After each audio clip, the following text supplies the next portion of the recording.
Gabbar sir बोल रहा हूँ। मैं आपको पार्ट ऑफ सेंटेंस के बारे में बताऊंगा।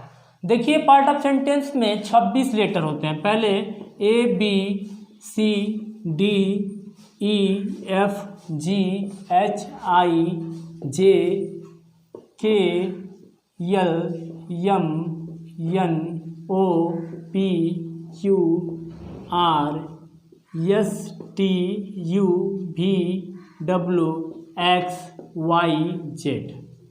देखिए बाबू इसमें हमको डिफरेंस क्या छांटना है। डिफरेंस ये छांटना है कि कितने वॉवेल है, कितने कॉन्सोनेंट हैं। लेटर आगे बात समझ, हमको लेटर छांटना है तो दो चीज पे हम डिवाइड किए हैं। पहला डिवाइड है वॉवेल और दूसरा डिवाइड है कॉन्सोनेंट।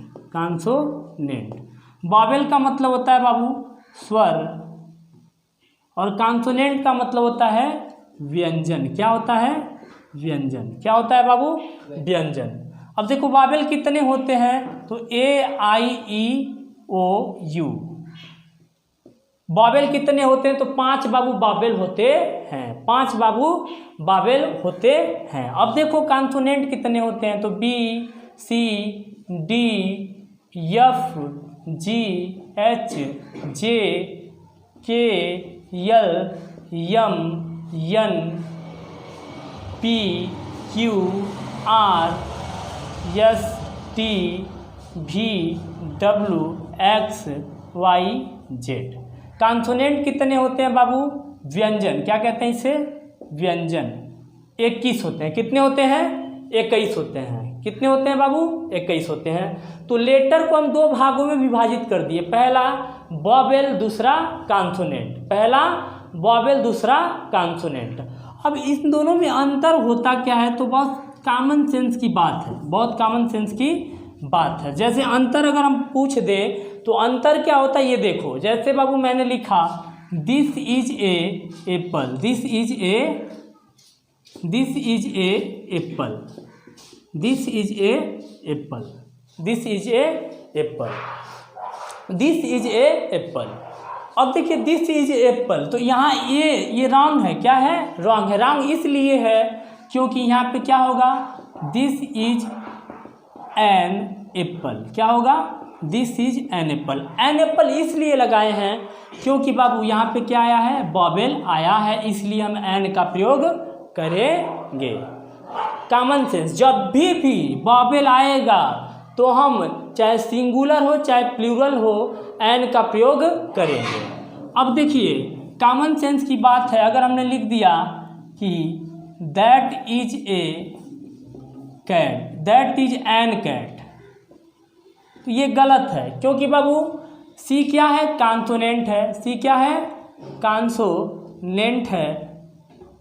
कॉन्सोनेंट है इसलिए एन हम नहीं लगाएंगे। That is a cat. क्या होगा? That is a cat. ये क्या होगा?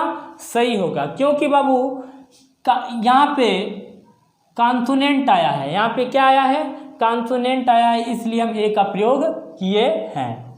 अब आते हैं हम शब्द। शब्द बनता कैसे है? शब्द बनता कैसे है? वर्ड का मतलब होता है बाबू शब्द। क्या होता है? शब्द। पहले सीखिए कि शब्द कैसे बनता है। जैसे हमने 3 शब्द ले लिया, सी ले लिया, ए ले लिया, टी ले लिया। सी ले लिया, ए ले लिया,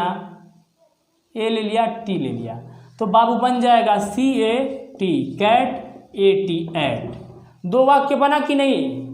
2 वाक्य बना। अब जैसे हमने ले लिया यम ले लिया, ए ले लिया, यन ले लिया, GO ले लिया, मैंगो।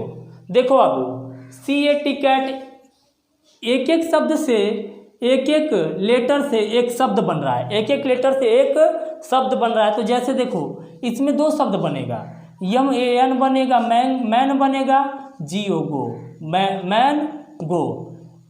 3 बन गया कि नहीं? एक मैंगो बन गया, एक मैन बन गया, एक गो बन गया कि नहीं? इसी तरह हम शब्द का निर्माण करते हैं। आप लोग को समझ में आ गया होगा कि शब्द का निर्माण कैसे होता है। आते हैं सेंटेंस पे। किस पे आते हैं? सेंटेंस पे। सेंटेंस सेंटेंस सेंटेंस देखो बाबू, सेंटेंस होता क्या है? अब वाक्य, सेंटेंस का मतलब होता है वाक्य। कहते हैं कि a group of word, a group of word which makes complete sense is called sentence, is called sentence। देखिए, a group of word which make complete sense is called sentence. शब्दों के सार्थक क्रम को या सार्थक समूह को हम क्या कहते हैं? हम क्या कहते हैं? वाक्य कहते हैं। क्या कहते हैं? वाक्य कहते हैं। लेकिन उसका सही अर्थ निकलना चाहिए, लेकिन उसका सही अर्थ निकलना चाहिए। शब्दों के सार्थक क्रम को हम वाक्य कहते हैं, लेकिन उसका सही मतलब निकलना चाहिए। जैसे Ram sings a songs, Ram sings a songs, Ram sings a songs. यहाँ यस रहेगा बाबू, क्यों रहेगा ये भी बताऊंगा। Ram sings a songs, Ram sings a songs, Ram sings a songs. अब देखो बाबू, Ram sings a songs, Ram गाना गाता है, राम गाना गाता है। पहली बात कि ये देखिए, जब टेंस पढ़ाऊंगा तो मैं बताऊंगा, लेकिन यहाँ पे ता तिथि आया, यस क्यों जोड़े, इसलिए मैं बता दे रहा हूँ कि यस यहाँ पे क्यों जुड़ा है।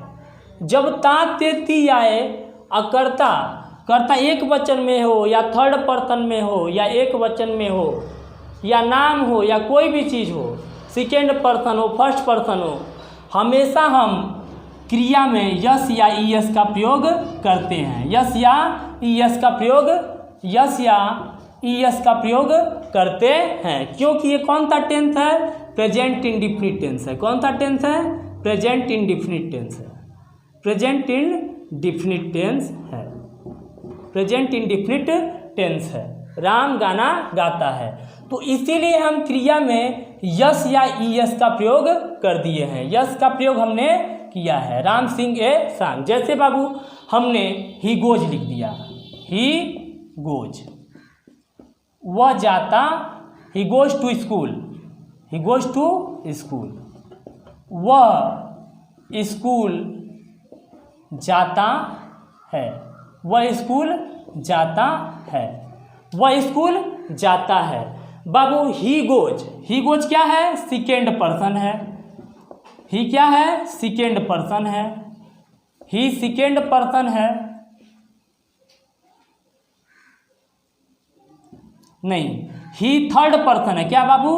Third person. क्या है? थर्ड पर्सन है।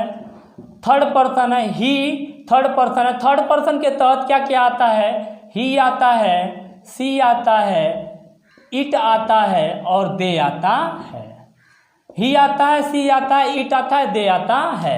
तो ही गोज टू स्कूल, वह स्कूल जाता है। देखो, पहले प्रेजेंट इंडिफिनिट टेंस की पहचान होती है कि वाक्य के अंत में ता तेती और उसके अनुसार है हो लगा हो, तो हम उसको प्रेजेंट इंडिफिनिट टेंस कहते हैं। तो चाहे ये थर्ड पर्सन है, तभी भी हम क्रिया में यस या ईएस का प्रयोग करेंगे, क्योंकि क्या है? प्रेजेंट इंडिफिनिट टेंस है। प्रेजेंट इंडिफिनिट टेंस है। प्रेजेंट इंडिफिनिट टेंस है। टेंस है। टेंस है। अब देखो, इतनी बात तो समझ गए होगे। हमको तुमको पार्ट ऑफ सेंटेंस में दो चीज़ और क्लियर कराना है, हम क्लियर आज ही करवा दे रहे हैं। दो चीज़ और क्लियर करवाना है, आज ही क्लियर करवा दे रहे हैं। देखो बाबू, Ram sings a songs, Ram sings a songs, Ram sings a song. अब बाबू इसमें अगर कोई पूछे कि सब्जेक्ट क्या है, सब्जेक्ट, सब्जेक्ट होता है, सब्जेक्ट होता है, एक होता है प्रेडिकेट। क्या होता है? प्रेडिकेट। तो जो क्रिया को करे, जो क्रिया को करे वो क्या होता है? सब्जेक्ट होता है। तो राम काम को कर रहा है, कार्य को कर रहा है, तो राम क्या हो जाएगा? सब्जेक्ट हो जाएगा। राम क्या हो जाएगा? सब्जेक्ट। राम क्या हो जाएगा? सब्जेक्ट हो जाएगा। और जिस चीज पे कार्य कर रहा है, जिस चीज पे राम का फल पड़ रहा है, गाना गाने पे फल पड़ रहा है, वो क्या हो जाएगा?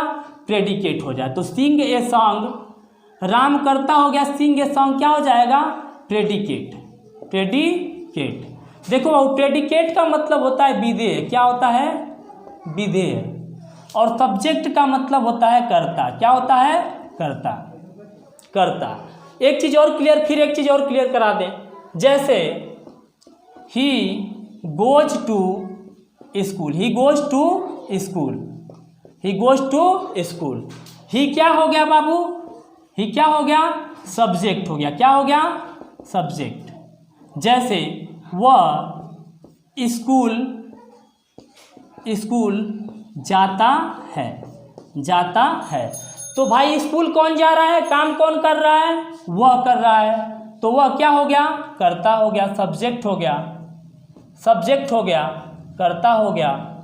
और कहाँ जा रहा है? स्कूल जा रहा है, तो goes to school, goes to school, ये क्या हो गया बाबू? प्रेडिकेट हो गया। क्या हो गया? प्रेडिकेट हो गया। ये क्या हो गया? प्रेडिकेट। प्रेडिकेट का मतलब होता है विधेय। क्या होता है? विधेय। Goodbye. आप लोग से निवेदन है कि प्लीज़ इसे लाइक करें, शेयर करें, सब्सक्राइब करें, कमेंट करें। जय हिंद, जय भारत। आपका प्रिय सर गब्बर सर। अनुराग।